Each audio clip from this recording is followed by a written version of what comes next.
What's going on YouTube? My name's Cale and I'm the Bearded Entrepreneur, and today I'm bringing you a video with 6 Amazon FBA tips.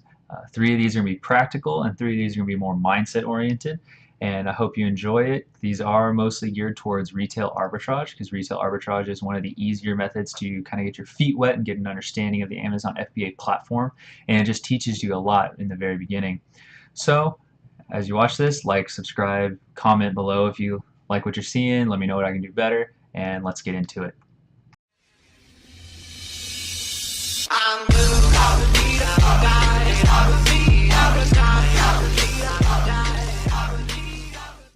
Alright, let's start off with practical tip number 1. Practical tip number 1 is start with good supplies. Good shipping supplies, good sourcing supplies, just all of the above. It just helps make things more efficient and helps you last a little longer. So I have a couple of examples of some supplies here, so I'll just go over those really quick. Let's start off with the scale that I use. This is just a basic, there we go, right there. This is just a basic shipping scale. It can go up to 50 pounds, which is the maximum capacity a box can have when you ship it into Amazon. You can't have it over 50 pounds, otherwise they'll get upset with you. I actually haven't been over 50 pounds, so I don't know the actual penalty, but I just know that they're not too happy from some of the people in the communities I've been a part of and explained. Another thing I have is just another shipping thing, and it's just a packing tape gun. I use 3-inch tape because it just covers more surface area, makes your box a little bit more secure. Super loud, so I try to make as few passes as I can. That's why I use 3-inch. And these last two things I recommend greatly because they just speed up efficiency and make your life a whole lot easier. Another prepping tool that I use to peel off all the little stickers and not have to bloody up your fingernails is this Scotty peeler. You just take it, it's a little blade that's super thin, and you just stick it up underneath the label or the sticker and just lift it off, and it comes off just fine. If there's any residue left over from the sticker, you just take some Goo Gone and rub that off, and it looks good. It looks brand new almost. And another thing, just to speed up your sourcing, this thing has helped me so much, is a barcode reader, just a Bluetooth barcode reader, and you just scan it in on your seller app or FBA scan or whatever sourcing app you use, and it's just so much faster than letting your phone trying to focus on the picture or on the barcode of the item, and it just sources a whole lot quicker. And something I did to make it a little bit more efficient, let's see if you can see this, I put a strip of Velcro on it.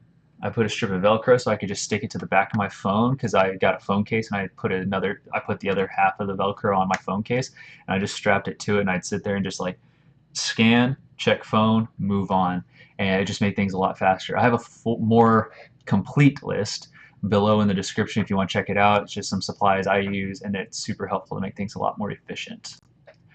Practical tip number 2. Practical tip number 2 is simply set a routine for sourcing, because routine equals profit in this world, and that's the reason why we're starting the Amazon FBA business. Is we want to see a little profit coming in for some side money or maybe even full-time income.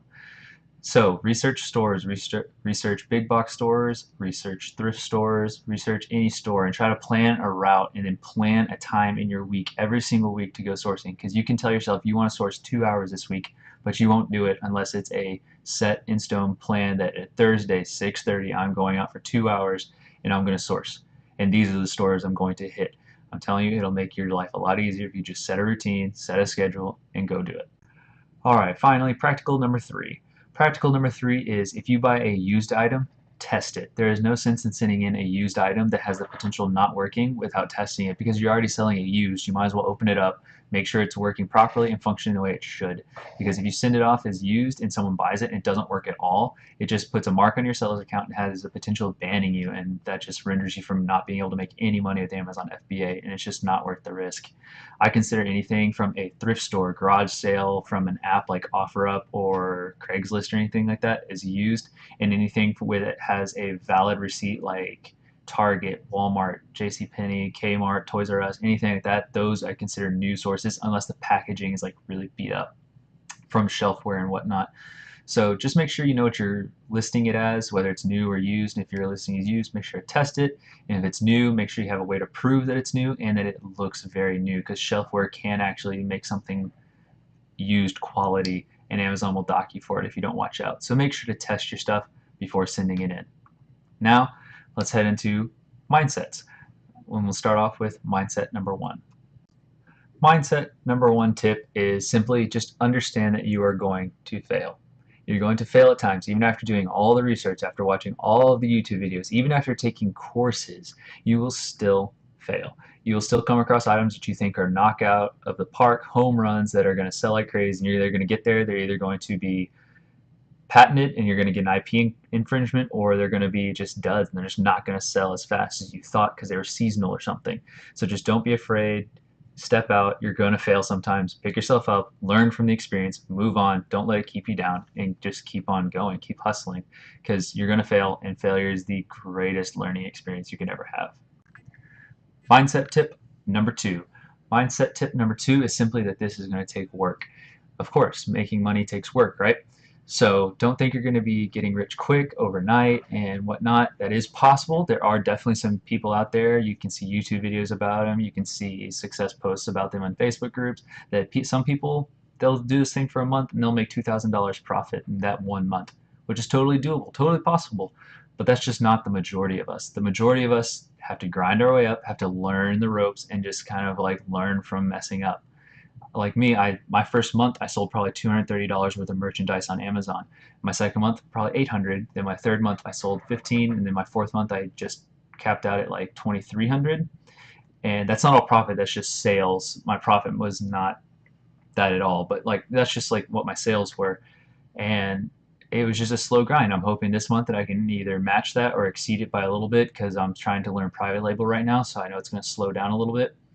But that's just like how it is, and don't expect to just completely knock it out of the park your first month. If it does happen, congratulations, you freaking did an awesome job. But that's just not how it is all the time. If you do want to speed up your process and not have to go through all of the months of learning like I did, you can take a course. I have one listed down below. It's called Amazon Seller Mastery. It teaches you a lot about private label, and it will actually expedite the process. You can find all this stuff for free online on YouTube or Google, but you're just paying someone to put it all into one place at one time for you.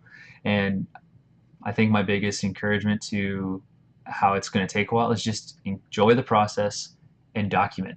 Document your successes and failures. Send it out to people and help them along the way, and ask for help. Don't be afraid to ask questions, but just enjoy it and document the process along the way. It'll be one heck of a ride, and be ready to put in some work. All right, we're on the last tip of the day, mindset tip number three, and that tip is simply to get started. It's probably the most important tip I could possibly give you, is just to get going. I spent 2 months researching this. I can share a little bit about my story. I was just cruising around YouTube, and one of my recommended videos was a Amazon FBA video, and I was curious, so I watched it, and then it just dragged me in, and I was researching constantly, like, how can I learn more? How can I do this? How can I do that? And I wasted 2 months before I actually started. And with those 2 months, I would be further along and potentially have made about $4,000 more in profit if I would have just started sooner, because I would have been further along. I would have been further into my sales. I would have failed a lot earlier and a lot faster, and I would have just learned quicker.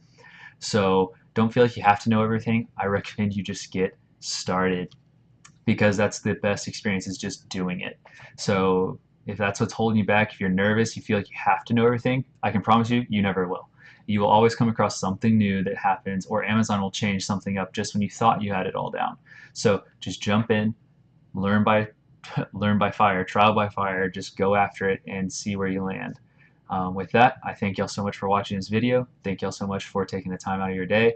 I hope this was helpful to you. And if you want to see some more, just like, subscribe, comment below what I could have done to improve, or comment below any other tips that I missed that you're like, I really wish I would have known this, or just ask questions and I'll see if I can respond. So thank y'all so much. Hope y'all have an amazing day.